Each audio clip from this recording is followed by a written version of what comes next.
Salut à tous, aujourd'hui on se retrouve pour une vidéo, j'espère que vous allez bien, moi je vais très bien grâce à Dieu.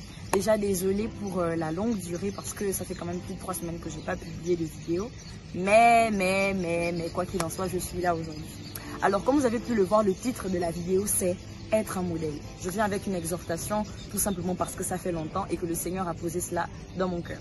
Par définition, on dit qu'une personne est un modèle lorsque cette personne-là a un comportement dit exemplaire. C'est-à-dire qu'on peut prendre cette personne-là et la mettre en face de soi et se dire « oui, j'aimerais bien être comme cette personne ». C'est-à-dire que cette personne crée en nous une certaine admiration, quitte même à nous pousser vers une imitation. En tant qu'enfant de Dieu aujourd'hui, il est important de se poser la question de savoir si, en soi-même, est-ce qu'on est un modèle? Tu dois te poser la question « suis-je un modèle ?»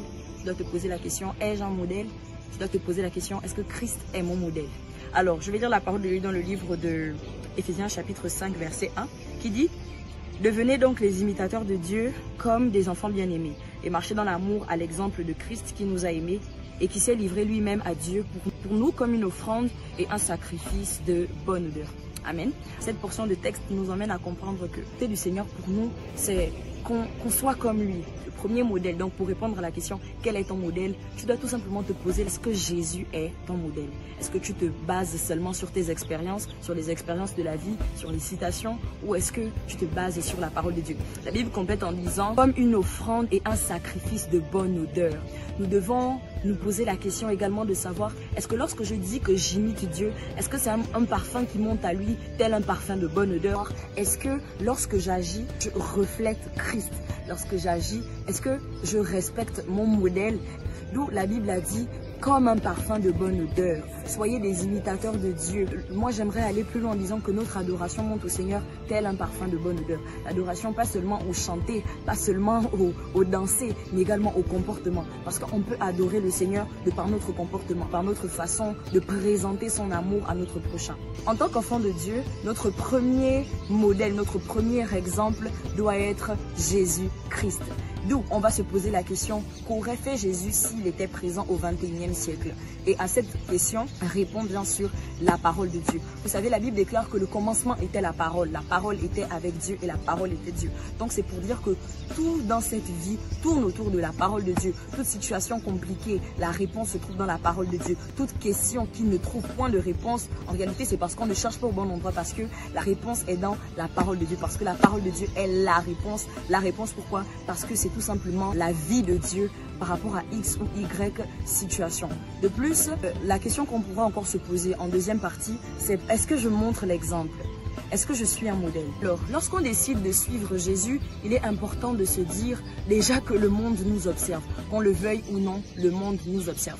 Quand je dis le monde, je parle bien sûr de nos proches, donc famille, amis, connaissances. Vous savez, lorsque le Seigneur permet à ce que nous puissions le rencontrer, c'est que nous soyons épanouis dans notre vie, dans notre relation avec lui. De plus, il est important de se poser la question, est-ce que j'impacte ma génération positivement? Parce que tu peux impacter ta génération et ce négativement. Pourquoi? Parce que ton comportement ne glorifie pas forcément le Seigneur. Vous savez, le livre de 1 Timothée chapitre 4 verset 12 dit que personne ne méprise ta jeunesse, mais sois un modèle pour les fidèles, en parole, en conduite, en amour, en foi et en pureté. En fait, c'est un verset qui est connu de tous, mais les jeunes, ou du moins, on ne retient que cette partie, que personne ne méprise ta jeunesse. D'accord? C'est ce qu'on a dit à Timothée, d'accord. Mais en disant, mais sois un modèle. Pour qu'on ne méprise pas ta jeunesse, ta responsabilité est d'être un modèle. Comment faire pour être un modèle? Alors, pour répondre à la question, il faut déjà accepter d'abord le constat qui est fait. Aujourd'hui, c'est bien facile de dire que personne ne méprise ta jeunesse, mais si tu le chantes à bout de champ, sans pour autant vivre comme un modèle, vivre comme cette personne-là qui est censée montrer l'exemple à ces personnes-là qui n'ont peut-être pas Christ, ou à ces personnes-là qui sont moins anciennes avec le Seigneur que toi. Dès l'instant où tu vas te dire, ah, tous les jours la fille là, non, elle est toujours en train... Tu es dans la critique, tu es dans la calomnie. C'est-à-dire que ton discours n'édifie personne, ton discours n'instruit personne, ton discours ne permet la croissance spirituelle de personne. Mais tu grandis dans ça, tu évolues par rapport à ça. Mais tu te dis aussi, non, faut pas me mépriser, tu sais, moi. Écoute, à un moment donné, lorsqu'on dit qu'on veut suivre Jésus, on accepte aussi de raisonner comme Jésus. Vous savez, notre Dieu est tellement intelligent que à des moments où je me dis, mais il n'y a pas à réfléchir en fait. Il n'y a pas à réfléchir pour ce genre de choses parce que la réponse est là. La réponse est laquelle? Sois un modèle. De par ton comportement, tu peux impacter, tu peux influencer positivement une personne comme toi. C'est-à-dire que ta façon de t'exprimer. Déjà, on constate quoi? On va te dire ah, mais toi, tu dis jamais de gros mots. Hein. Personnellement, ça m'est déjà arrivé. Toi, malgré tout ce qu'on te fait, toi, tu vas pas. C'est des trucs, tu vas avoir des petits gestes, mais tu vas jamais sortir des grossièretés. Je dis, mais il y a des choses, je ne. C'est-à-dire que ça ne fait même pas partir de mon vocabulaire. Vous voyez, ça ne fait pas partie de mon vocabulaire. Et ça peut être encore quoi? On dit en conduite, en parole aussi. Ta façon de parler, my God. Tu ne peux pas avoir un comportement exemplaire, je mets ça entre griffes, et avoir une façon de parler qui n'est pas exemplaire. Tu ne peux pas tout le temps, ta façon de parler là. C'est toi qui es très éloquent là, mais c'est toi à chaque fois qui, lorsque tu parles, c'est pour maudire. Lorsque tu parles, c'est pour désapprouver seulement. C'est pour parler des faiblesses et des limites de ton frère, de ta soeur, d'une personne peut-être même que tu rencontres dans la rue. Oh, celle-là, sa babouche là, non mais, oh, elle ne fait même pas attention. Et quand on dit en parole, c'est-à-dire que tu dois être dans l'édification à un moment donné. On sait que lorsque toi tu ouvres ta bouche, c'est pour édifier. Il y a des personnes qui n'attendent que ça, que tu prennes la parole. Pourquoi? Parce que à chaque fois que tu décides d'ouvrir ta bouche, c'est dans un but précis. Édifier, instruire. Tu ne sais pas, peut-être la personne est victime d'une précarité qui n'a pas de nom. Mais toi, tu vas te mettre à te moquer. Tu vas commencer à te moquer. Tu vas commencer seulement à regarder à la faiblesse de ton prochain sans pour autant lui apporter une solution qu'il pourra prendre en compte. Vous savez, c'est bien beau de dire tout le temps à une personne, non mais toi tu fais X choses, tu fais n'est pas bien, ce que tu fais n'est pas bien. Et écoutez, il y a certaines personnes qui vont même se cacher derrière le verset qui dit « Avertissez ceux qui sont dans le désordre ». Mais qui vous a dit que c'est tout ce qu'on voit, qu'on parle? De plus, il y a la manière de parler, d'où la Bible nous demande d'agir avec pureté, charité et foi.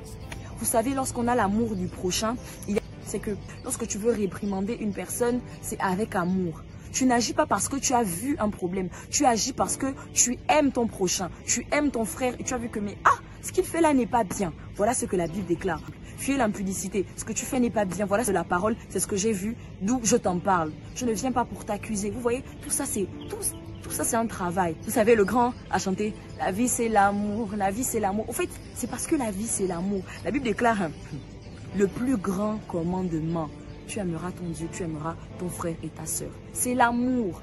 Tu aimeras ton Dieu, tu aimeras ton frère, tu aimeras ta sœur. C'est l'amour. Le plus grand commandement de la Bible, là, c'est l'amour. Donc, j'aimerais dire à quelqu'un, si tu veux être un modèle, aspire à être comme Christ. D'abord. De plus, lorsque tu décides d'agir selon lui, de fonctionner selon lui, en fait, il va t'amener à être un modèle. Un modèle en conduite, un modèle en parole, un modèle en pureté, un modèle en foi. Et comme le dit la parole de Dieu, tu seras un modèle. Alors nous sommes arrivés au terme de cette exhortation. J'espère que je vous ai aidé. C'est quelque chose que le Seigneur a mis dans mon cœur et j'ai trouvé bon et utile de partager cela avec vous. J'aimerais prier. Seigneur, je viens te rendre l'honneur, la gloire et la puissance. Merci encore pour cette personne qui regarde cette vidéo maintenant. Merci parce que j'ai foi que cette personne a compris qu'elle doit aspirer à être comme toi, ô Seigneur, parce que tu es le modèle par excellence. Et j'ai foi également que la personne qui regarde cette vidéo a regardé la vidéo en comprenant totalement ce qu'est être un modèle et que cette personne aspire aux choses d'en haut et que cette personne-là est un modèle pour son entourage. Que Dieu vous bénisse.